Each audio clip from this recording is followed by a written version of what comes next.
Hello dear student, आप सभी का स्वागत है अपने यूट्यूब चैनल डियर प्रतीक क्लासेज में। आज देखिए, आज की क्लास में हम लोग क्या पढ़ने वाले हैं। हम लोग पढ़ेंगे वर्गमूल और घनमूल को ट्रिक के माध्यम से निकालना सीखेंगे। हो सकता है आप सभी लोग जानते हो, तो रिवीजन के तौर पे आप जरूर देख लीजिएगा, अंत तक लास्ट तक बने रहिएगा। उसके बाद आप कमेंट करके बताइएगा कि चीजें आपको समझ में आई या नहीं आई।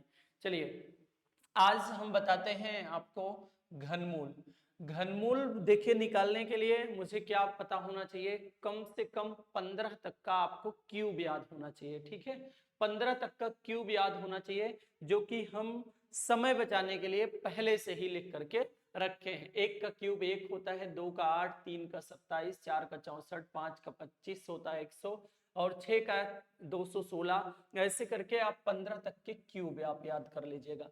और एक बात और केवल हम आपसे कहेंगे, वो आप याद कर लीजिएगा, अर्थात जो है, अगर उस संख्या के अंत में जिसका आपको घनमूल निकालना है, अगर उसके अंत में 2 आए तो आपको 8 लिखना है, और 8 आए तो 2 लिखना है, 3 आए तो 7 लिखना है, और 7 आए तो 3 लिखना है। बस केवल इतनी पॉइंट याद होना चाहिए कि 2 आए तो 8 लिखना है, 8 आए तो 2 लिखना है, 3 आए तो 7 लिखना है, 7 आए तो 3 लिखना है। बाकी आपको कुछ करने की जरूरत नहीं है।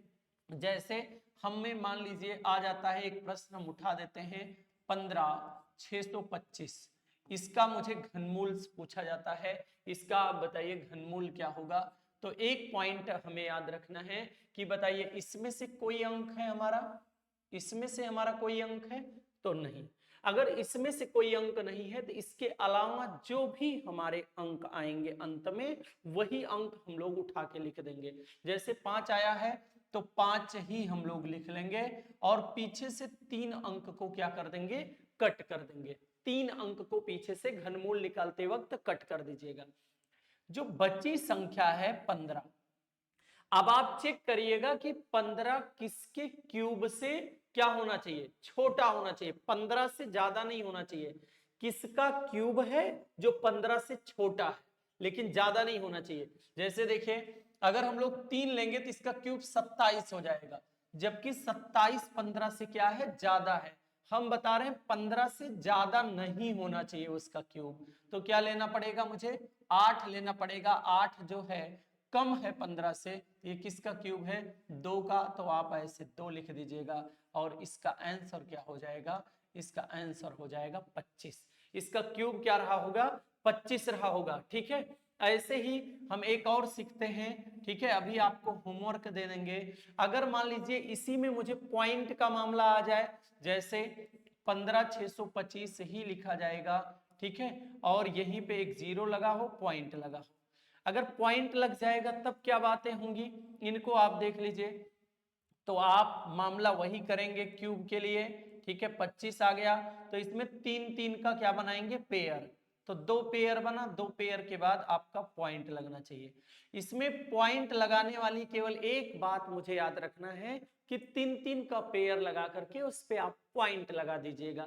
ठीक है, हम लोग एक और उठाते हैं। ठीक है, हम लोग एक और उठाते हैं। मान लीजिए हमारे पास 32,768, एक इसमें से आ जाए चेंजिंग वाला, उसको बता देते हैं। आप इसके क्यूब के लिए आप क्या करोगे, कुछ करने की जरूरत नहीं है। आपके क्या आया है, अंत में हमारा आ गया 8, तो 8 आएगा तो मुझे लिखना 2 है, 2 लिख लेंगे, पीछे से 3 को आप कट कर देंगे। बची जो संख्या 32 है, किसके लेस आर इक्वल होना चाहिए, ज्यादा नहीं होना चाहिए। अगर हम 4 ले लेते तो इसका क्यूब 64 होता है, 64 32 से ज्यादा हो जाता, इसलिए हम लोग 27 32 से कम है, तो यहां प्यार से क्या लिखेंगे, 27 32 से कम है, तो 27 क्यूब कितना होगा, जो है 3 होगा। अर्थात यहां पे क्या हो जाएगा, 32 हमारा क्या हो जाएगा, करेक्ट आंसर हो जाएगा।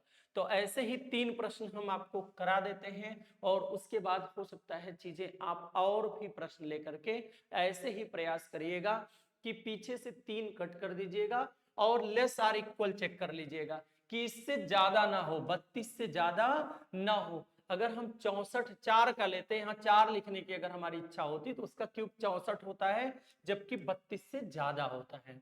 जबकि अब हम क्या लेंगे, 3 लेंगे। क्यों? क्योंकि 3 का क्यूब 27 होता है, जो कि 32 से क्या होता है, कम होता है। तो ये रहा आपका घनमूल, ठीक है। और पॉइंट वाले भी घनमूल आपने देख लिए, ठीक है। ऐसे ही हम लोग जो है वर्गमूल को सीखते हैं। चलिए वर्गमूल हम आपको दिखाते हैं। वर्गमूल, यही कुछ पॉइंट वर्गमूल में भी आपको याद करने हैं।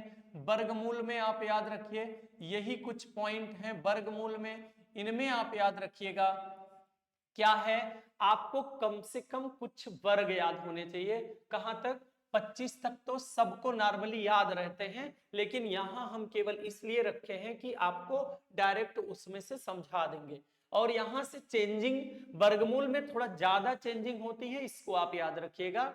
एक आएगा तो आपको क्या लिखना है, 1 और 9, 2 अंक लिखने होते हैं। 4 आ जाएगा अंत में तो 2 और 8 लिखने होते हैं। 5 आएगा तो 5 ही लिखेंगे। 6 आ जाएगा तो 4 और 6 लिख देंगे। और जो है 9 आएगा तो 3 और 7 लिख देंगे। अब आपके माइंड में है, अगर माइंड में आपके ये है कि इनके अलावा जो अंक हैं, जैसे 2 हुआ, 3 हुआ, 7 हुआ, 8 हुआ, ठीक है, ये इतने अंक जो होते हैं, अगर ये आ जाएगा तो आपको पता होना चाहिए उसका वर्गमूल नहीं निकलता, उसका वर्गमूल नहीं निकलता, इनका वर्गमूल नहीं निकाला जा सकता। इसलिए 1 4 5 6 9 यही आएगा अंत में। अब एक अंक हम लोग उठाते हैं, ठीक है, एक अंक हम लोग उठाते हैं, 84 है हमारा, 64 है, मान लीजिए इसका वर्गमूल आ गया। अब आपको पहले सीखना है, अभी एक पद है हमारे पास, सीखना है इनपे। आप देखिए 4 आएगा तो आप 2 और 8 लिखोगे, 2 और 8, यहाँ 2 लिख लो, यहाँ 8 लिख लो, और पीछे से 2 अंक आप कट कर दो, पीछे से 2 कट कर दो। अब आपको चेक करना है 81, जैसे आप वर्गमूल घनमूल में चेक किए थे वैसे आप वर्गमूल में भी चेक करेंगे। देखिए ये जो है 84, 84 से बड़ा नहीं होना चाहिए, छोटा हो जाए चलेगा। अगर हम लोग 10 की विचार करते, 100 ज्यादा हो जाएगा, हाँ। 81 छोटा है, हाँ 81 छोटा है, तो इसके आगे भी 9 लिख दो, इसके आगे भी 9 लिख दो। क्यों? क्योंकि 81 84 से क्या था, छोटा था। अब बात यहां आके फंसी है कि इनका वर्गमूल क्या होगा, 98 होगा या 92 होगा, 98 होगा या 92 होगा। तो एक बात आपको समझना है कि जो ये हमारा 84 था, इससे एक छोटा वाला वर्गमूल लिखो, एक बड़ा वाला। तो 84 से छोटा कौन सा पद रहेगा भैया, 84 के वर्गमूल से छोटा रहेगा 9 का वर्ग, कितना, 9 का वर्ग रहेगा 81, और 84 से बड़ा वाला कौन सा वर्ग बनेगा, वो बनेगा 10 का वर्ग, 10 का वर्ग होता है 100। अब इसी के बीच में था 84 हमारा, अब यही चेक करना है 84 किसके करीब है, 100 के करीब है या 81 के करीब है। तो आप कहेंगे 84 81 के करीब है। तो 81 के अगर करीब है तो छोटे वाले पद के करीब है, तो छोटकना वाला उत्तर होगा, अर्थात जो है 92 इसका आंसर होगा। कितना होगा, 92। ऐसे ही एक और हम लोग करते हैं, उसको आप देखो जल्दी से। ये है हमारा, इसका वर्गमूल मान लीजिए अगर मुझे बताना पड़ जाए तो आपको क्या करना है भैया, आपको 1 आ गया है तो आपको 1 और 9 लिखना है। यहां आप लिख लो 1 और लिख लो 9, पीछे से 2 अंक आपको कट कर देने हैं। अब बचा हमारा कितना है, 79। अब इसमें आप चेक करेंगे, देखिए अब इसमें आप चेक करेंगे, देखिए 79, ये तो 81 हो जाएगा, ये तो बड़ा हो गया, तो इसलिए मुझे लिखना प्यार से क्या पड़ेगा, 64, और 64 का वर्गमूल होगा है, 64 होता है 81 उसका 8 का। अब आप बताइए, 2 अंक आपको मिल गए, 81 और 89, 2 अंक मिल गए। अब उत्तर मुझे चेक करना है कि कौन सा होगा, 89 और 81। अब आप बताओ 79 जो होगा हमारा, 79 किसके किसके वर्ग के बीच में आता है, तो मुझे पता है 79 जो हमारा आएगा, जो 79 हमारा आएगा वो 8 का वर्ग होगा, 8 का वर्ग होगा 64, और 9 का वर्ग होगा 81, इन्हीं के बीच में हमारा आएगा 89, 79। इन्हीं के बीच में हमारा आएगा 79। अब ये किसके करीब है? अब बताइए, ये तो है 81 के करीब, इससे तो ज्यादा डिफरेंस हो जाएगा। अगर ये 81 के करीब है मतलब बड़े वाले पद के करीब है, तो बड़कना वाला उत्तर होगा। बड़कना वाला क्या होगा? बड़कना वाला उत्तर होगा। ठीक है, आशा करते हैं ये पॉइंट मुझे समझ में आ गई है, दोनों पॉइंट मुझे समझ में आ गई। अगर दोनों पॉइंट आपको समझ में आ गई है, अब यहां एक बात और फंसती है, मुझे अगर पॉइंट वाला दिया जाएगा तो क्या करेंगे?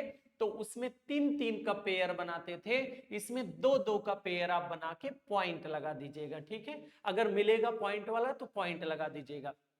आशा करते हैं ये चीजें आपको समझ में आई होंगी। अगर चीजें आपको समझ में आई हैं तो कमेंट बॉक्स में जरूर बताइएगा। और ये जो हम हैं, ये आपके पास 2 प्रश्न हैं, 2 होमवर्क आपको दे रहे हैं, इनका आपको वर्गमूल बताना है, इनका आपको वर्गमूल बताना है, इनका आपको घनमूल बताना है। और आप कमेंट बॉक्स में एक का वर्गमूल और एक का घनमूल बताने के लिए मत भूलिएगा। बस इन्हीं शब्दों के साथ इतने छोटे क्लास में हम अपनी क्लास को समाप्त करते हैं। और जैसे ही बताइएगा, अगर चीजें आपकी क्लियर हो जाएंगी तो कमेंट बॉक्स में जरूर बताइएगा। इन्हीं शब्दों के साथ हम अपनी वाणी को विराम देते हैं। हम लोग पुनः मिलेंगे एक छोटे और महत्वपूर्ण क्लास में। तब तक के लिए आप सभी लोग स्वस्थ रहें, मस्त रहें और व्यस्त रहें। बहुत बहुत धन्यवाद।